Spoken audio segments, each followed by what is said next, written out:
அடுத்து இன்றைய தினம் இதே போன்றது ஒரு தகவல் இப்போது உங்களுக்கு தெரியும், நாடு முழுவதும் பேசுபொருளாக மாறியிருக்கிறது. இலங்கை மத்திய வங்கியினுடைய வெளிநாட்டு வளங்கள் பிரிவினுடைய கணக்கு ஹேக் செய்யப்பட்டு அதில் $2.5 மில்லியன் இப்போது களவாடப்பட்டிருக்கிற தொடர்பான விடயங்களும் இப்போது பேசுபொருளாக மாறியிருக்கின்றன. அது தொடர்பாக இப்போது ஹர்ஷடி சில்வா எம்பி தெரிவித்த ஒரு கருத்து இன்றைய தினம் வீரகேசரி பத்திரிகையில் தலைப்பிடப்படுகிறது.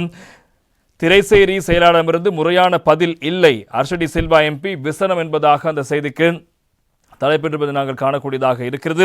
நாட்டின் நிதி அதிகாரம் பாராளுமன்றத்திடம் உள்ளதை தவிர நிதியமைச்சிடமோ திரைசேரியிடம் செயலாளரிடமோ அல்லது மோசடியாக செயற்பட்ட அவர்களிடம், அதாவது திரைசேரியினுடைய செயலாளரிடமோ இல்லை என்பதாக அவர் தெரிவிக்கின்றார்.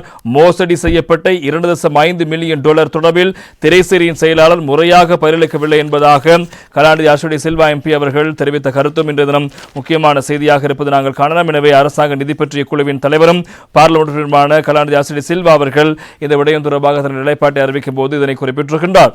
ஆஸ்திரேலிய கடன் வழங்குனருக்கு திரைசேரியால் செலுத்தப்பட்ட $2.5 மில்லியன் மூன்றாம் தரப்பினால் மோசடி செய்யப்பட்ட விடயம் குறித்து வினவிய போதே அவர் இந்த விடயங்களை கூறுகின்றார். ஆஸ்திரேலிய கடன் வழங்குனருக்கு திரைசேரியால் செலுத்தப்பட்ட $2.5 மில்லியன் மூன்றாம் தரப்பினரால் மோசடி செய்யப்பட்ட விடயத்தில் அரசியலுக்கு அப்பாற்பட்ட வகையில் பார்க்க வேண்டும். அரச கடன் முகாமைத்துவ சட்டத்தின் பிரகாரம் உருவாக்கப்பட்ட அரச கடன் முகாமைத்துவ அலுவலகத்துக்கு போதுமான தொழில்நுட்ப அனுபவங்கள் காணப்பட்டதா என்ற சந்தேகம் தற்போது காணப்படுகிறது. சைபர் தாக்குதல் உலகளாவிய ரீதியில் அச்சுறுத்தல் ஏற்படுத்தியிருக்கிறது. நாடு என்ற ரீதியில் நாம் இதனை எதிர்கொள்ள வேண்டும். இனிவரும் காலங்களில் இவ்வாறான தவறுகள் நிகழாமல் இருப்பதற்கு உரிய பாதுகாப்பு கட்டமைப்பை உருவாக்க வேண்டும். நாட்டின் நிதி அதிகாரம் பாராளுமன்றத்திடம் உள்ளதை தவிர நிதியமைச்சிடமோ திரைசேரியின் செயலாளரமோ அல்ல. மோசடி செய்யப்பட்ட $2.5 மில்லியன் தொடர்பில் திரைசேரியின் செயலாளர் முறையாக பரிசீலிக்கவில்லை. நிதி மோசடி குறித்த அரசாங்க நிதி பற்றிய குழுவில் விரிவாக கலந்துரையாடி திரைசேரியின் செயலாளர் அறிவுறுத்தியிருக்கின்றோம்.